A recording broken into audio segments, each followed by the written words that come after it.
Hola, ¿qué tal? ¿Cómo están? Espero que muy bien. Hoy vamos a hablar uno de los psicólogos más importantes para la ciencia de la psicología y específicamente del desarrollo humano. Estoy hablando de Jan William Fritz Perls, o como todo el mundo lo conoce, Jean Piaget.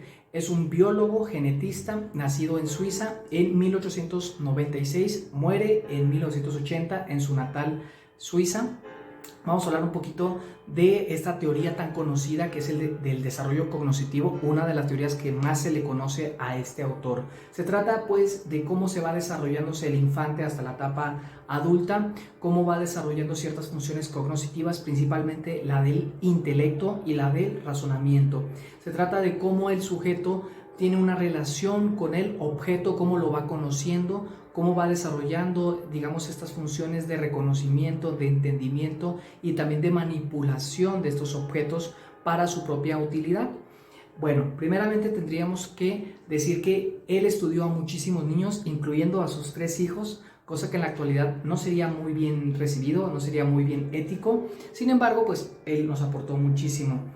A estos niños se les hacían preguntas, los observaba cómo jugaban, cómo resolvían ciertos problemas y así de esta manera se dio una idea de cómo se desarrollaba la cognición y el intelecto. Vamos pues con el desarrollo cognitivo. Para esto desarrolló 4 etapas que empiezan desde el nacimiento hasta la muerte. Etapa número 1, etapa sensoriomotora. Como su nombre lo dice, el bebé reconoce su mundo por medio de los reflejos, por medio de las sensaciones y de los movimientos que está teniendo. Primeramente a base de reflejos. El niño no tiene movimientos voluntarios y también sus sensaciones son nada más reflexivas y poco a poco va a ir reconociendo qué es lo que está a su alrededor, primero por medio de los reflejos y después combinándolo con una coordinación visomotriz, es decir, poco a poquito va a tener control de sus propios movimientos para luego pasar a la memorización. Una de las primeras funciones, va a ir recordando quién es su madre, quién es su padre, dónde está su pie, por ejemplo, dónde está su mano, pero eso lo va a hacer de una manera muy permitiva. Esto también se le puede llamar permanencia de objetos ya en la parte última de esta etapa. Es decir, que en las primeras, si no veía el objeto no existe. Entonces, ya cuando existe esa función de la permanencia de objetos, aunque no se viera el objeto, es que sí existe. Pero esto gracias a la memorización. Etapa número 2, preoperacional, entre los 2 y los 7 años. Es, digámoslo así, antes de que llegue la etapa de la primaria, es decir, muchas veces es en la etapa del preescolar, del kinder, del jardín de niños. Y aquí aparecen, empieza a haber ciertas funciones muy primitivas, la conservación todavía no está bien establecida. Esta conservación se trata de que aunque dos objetos sean similares, pero se transformen en forma, siguen siendo los mismos. El niño en esta etapa batalla mucho, así que la conservación no está del todo establecida. Lo que sí está establecido es el juego simbólico, que le va a ayudar a muchísimo a simbolizar, por ejemplo, y el mayor símbolo que tenemos es nuestro lenguaje. Las palabras simbolizan significados, y el niño poco a poquito va a ir dominándolos para poder comunicar sus necesidades, para poder socializar. Entonces, esto es un logro muy importante. El juego simbólico se trata, por ejemplo, de que, por ejemplo, este marcatexto sea un cohete, por ejemplo, o que una caja sea un automóvil. Entonces, esto es muy importante porque, de hecho, algunos niños con autismo padecen esta situación, no pueden jugar de manera simbólica. Aprenden a hablar y también empiezan a tener otra simbología, por ejemplo, los números, las letras, los rectángulos, los círculos, ya le ayudan a entender y a simbolizar el mundo que más adelante va a usar. El pensamiento aquí es egocéntrico, es decir, no entienden el punto de vista de las otras personas y entienden muy poco lo de ellos mismos. Lo más importante es que entienden, representan y recrean imágenes dentro de su mente, ¿sí?, antes de operarlas. Es decir, esto es muy importante. Cuando nosotros tenemos un pensamiento, lo podemos representar, ¿no? Bueno, pues estos niños ya son capaces en esta etapa preoperacional, ¿sale? Etapa número 3, de las operaciones concretas. Aquí ya el niño usa la lógica para resolver los problemas, empiezan ya bien establecidos las simbologías. Esto le permite, por ejemplo, leer y entender varios textos, le permite hacer operaciones matemáticas por ejemplo, primero desde la suma, las restas, multiplicaciones y divisiones, incluso puede ir a avanzar más dependiendo del intelecto que tenga. La función de la conservación, que es entender dos objetos que aunque cambien de forma siguen siendo idénticos, está ya establecida. Esto también le permite hacer operaciones lógicas de manera más avanzada. Existe la función de la reversibilidad. Reversibilidad es cuando, por ejemplo, el niño tiene una pelota de plastilina y la divide en muchas pelotitas, en varias bolitas.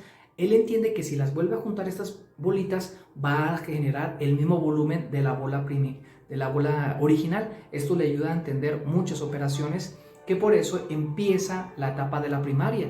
Ya podemos enseñarle varias materias como geografía, historia, civismo, etcétera, etcétera, junto con, obviamente, con sus operaciones matemáticas.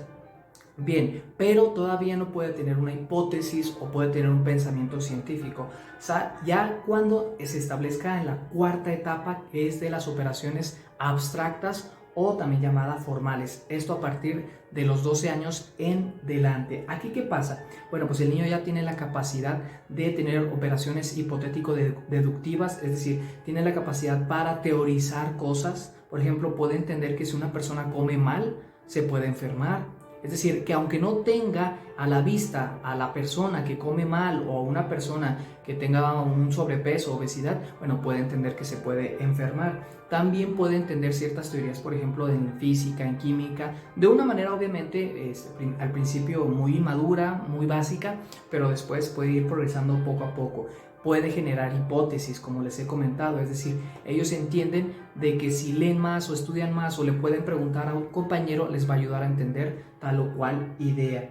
Van más allá del aquí y el ahora, es decir, no nada más se centran en el momento presente, sino también pueden entender el futuro, pueden entender causa y efecto de un problema, de una situación, y también entienden las probabilidades de resultado, como les he comentado en otras situaciones. Entonces empiezan a generar teorías, principios, tienen la capacidad de operar a partir de dos o más variables a la vez, es decir, que no nada más se basan en de que el punto A llega al punto B, no, sino que también puede haber una interrelación de estas dos variables o hasta más de manera imaginativa, es decir, que en su mente ya pueden tener ese tipo de teorías y tomar en cuenta a más variables, cosa que en la etapa de operaciones concretas muchas veces tienen que ver ese objeto, cómo se va relacionando o cuál es la causa de, ¿no? Y aquí no, aquí pues solamente con el hecho de imaginar pueden entender ciertas cosas. Por ejemplo, el lenguaje metafórico. Si yo digo que más vale pájaro en mano que cientos volando, el niño lo va a entender, o en este caso ya el joven, ¿verdad? Entonces, y no es casualidad que a partir de los 12 años es la etapa de la secundaria. Yo creo que los estudios de Piaget nos han ayudado a entender por qué está este sistema escolar, por qué en primaria, por qué es secundaria, es a partir de esta edad, ¿verdad? Bien, ahora, una de las críticas que se le hace a Piaget es que le dio mucho énfasis a la cronología, en vez de también a la sociedad. Por ejemplo, Vygotsky les decía que la inteligencia era también influida mucho por la estimulación social, es decir, que si al niño lo estimulaban y lo motivaban mucho, le ponían muchos juegos, ¿sí? Le ponían muchos ejercicios mentales, eso iba a desarrollar su inteligencia. Entonces Piaget como que le daba más a la evolución, a la maduración del sistema nervioso. Para Vygotsky era más bien la sociedad y la cultura la que le ayudaba a esto. Pero bueno, no creo que tampoco Piaget negara la influencia social o la cultura en las funciones cognitivas. Esto es solamente un breve resumen, espero que te haya aportado algo. Cualquier duda o comentario la puedes poner aquí abajo, te voy a agradecer mucho tu like y ya sabes, pues ante todo, que estés bien. Hasta luego.